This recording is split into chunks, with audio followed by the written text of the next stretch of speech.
Believe it or not, some of football's top managers are currently out of work, likely watching football on their TV as the festive season rolls in. Yep, while clubs are scrambling to keep up with the hectic fixture list and rising pressure, these coaching heavyweights are surprisingly on the sidelines. With the season shaping up and results becoming more critical, their availability might just crank up the heat on a few struggling managers. Want to know which big-name gaffers are just a phone call away? Let's check them out.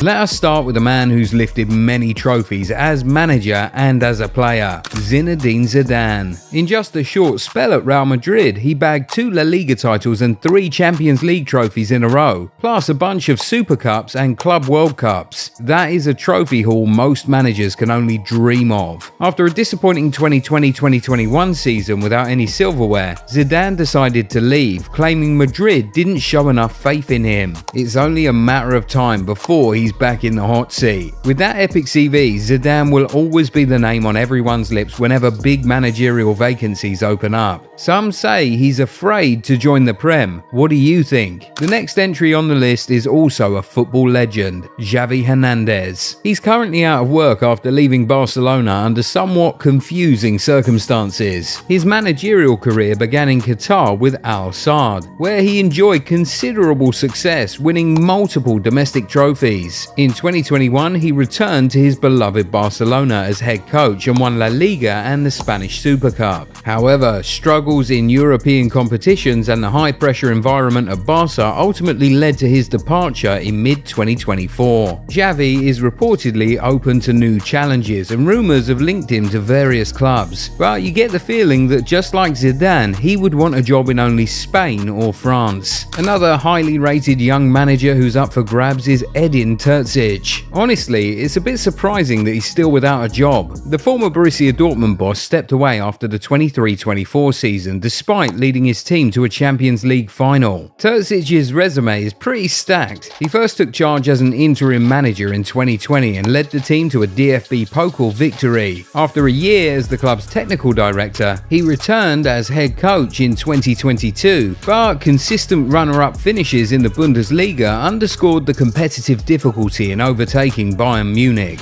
Moving over to Italy now, Massimiliano Allegri is looking for a club. His second stint at Juventus came to an unexpected end after some drama following the 2024 Coppa Italia final. Just 2 days after leading Juve to victory, Allegri was dismissed for his over-the-top behaviour during the celebrations. Apparently, he ranted at the match officials and even waved away Juventus' sporting director. The Italian Football Federation ended up investigating him for this incident. Allegri's first run with Juventus from 2014 to 2019 was incredibly successful, winning 5 consecutive league titles, 4 Italian Cups, and making 2 Champions League finals. However, his second spell since 2021 didn't quite live up to those heights. Although they won the Italian Cup, the team finished 4th and 7th in his first 2 full seasons back, which ultimately led to his departure. Now a free agent, Allegri is undoubtedly a top name for clubs seeking an experienced manager, though questions about his adaptability to modern football styles may influence his next move. There is another elite Italian manager who's available in the market. Maurizio Sarri is currently without a club after stepping down from his role as Lazio's manager earlier in the year. His departure from Lazio came after a solid tenure where he achieved some notable successes, but also faced several challenges both on and off the pitch. Despite his reputation for attractive attacking football and his previous triumphs with Napoli and Chelsea, Sarri's time at Lazio ended with mixed results and some internal frustrations. There were actually rumours about Newcastle United eyeing him as a candidate to take over if they parted ways with Eddie Howe this summer. With Sarri on the market, it's no surprise that he's being courted by clubs in Italy and abroad, as his experience and tactical nous are valuable assets. While Sarri is known for his work at Chelsea, the next manager is also known for his Chelsea stint, but not in a good way. Graham Potter's career has had a bit of a roller coaster lately. After his time at Chelsea turned into a nightmare where he posted the new lowest win rate in the club's history, just 39%, his stock definitely took a hit. But let's not forget what he achieved before that. Potter made a name for himself with Östersunds FK, a tiny Swedish club where he led them to their first ever promotion to the top flight in 2015. He then worked his his magic to secure an impressive 8th place finish in their debut season in Sweden's top division. After that, he moved to Swansea in the Championship before taking over at Brighton. At Brighton, Potter earned a lot of credit for keeping them afloat and, in his final season, led them to their highest ever Premier League finish, 9th place. So, while his Chelsea stint was a tough one, Potter's earlier work shouldn't be overlooked. His methodical approach and knack for developing players still make him a respected coach. Last one to feature on the list is David Moyes. He always seemed like he was fighting an uphill battle at West Ham United. He first came in to save them from relegation, then returned less than 2 years later to do the same, earning himself a longer-term deal. During his time at the London Stadium, he led the Hammers to a historic Europa Conference League victory, which should have solidified his place as a club legend. But despite that success, fans were never fully sold on his style of play, and by 2024, it was time for him to part ways with the club. Moyes was also linked to Leicester after they parted ways with Steve Cooper, but the Foxes opted for the younger Ruud van Nistelrooy instead. Moyes has even been mentioned as a potential replacement for Sean Dyche at Everton should relegation become a serious threat. Who knows, with the way things have gone, Moyes could even end up back at West Ham for a 3rd stint. Well guys, this is it for this video. Tell us in the comments which coach you think will get the job in the second half of the season. Please don't forget to like the video if you enjoyed it, subscribe and turn on the notifications. We post amazing football content for you every day. We'll see you in the next one. Bye!